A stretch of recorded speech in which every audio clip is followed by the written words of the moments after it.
சில சம்பவங்கள், சில மனிதர்கள், ஏன் விதி கூட உங்ககிட்ட இருந்து சில விஷயங்களை பறிச்சிருக்கும். உங்களுக்கு பயங்கரமான ஒரு துயரத்தை கொடுத்துருக்கும். ஞாபகம் வச்சுக்கோங்க, அது பாஸ்ட்டு, முடிஞ்சு போச்சு. ஆனால் அதையே நினச்சிக்கிட்டே இருந்தீங்கன்னா உங்களுடைய நிகழ்காலத்தையும் எதிர்காலத்தையும் அது திருடிக்கிட்டு போயிடும். அப்போ இந்த நிகழ்காலத்தில் நீங்கள் ஆனந்தமாகவே இருக்க முடியாது, எதிர்காலத்துலையும் அப்படி ஆயிடுவீங்க. ஸோ அதனால் முடிஞ்சது முடிஞ்சு போச்சு நண்பா, விட்டுரு. இப்போ என்ன பண்ணலான்னு யோசி.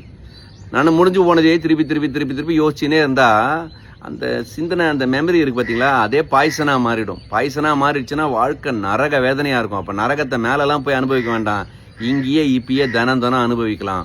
உங்கள் எண்ணங்கள் தூய்மையாக இருந்தால் இங்கேயே சொர்க்கத்தை அனுபவிக்கலாம். உங்கள் எண்ணங்களில் தான் நரகமும் சொர்க்கமும் இருக்குது.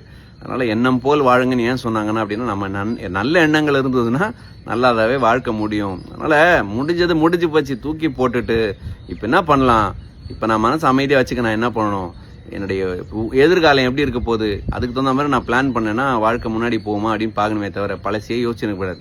முடிஞ்சிச்சா, அதில் என்ன கற்றுக்கிட்டோமோ அதை கற்றுக்கிட்டு அப்ளை பண்ணோமா, வாழ்க்கையில் முன்னேறினோமான்னு இருக்கணும். என்ன புரியுதா?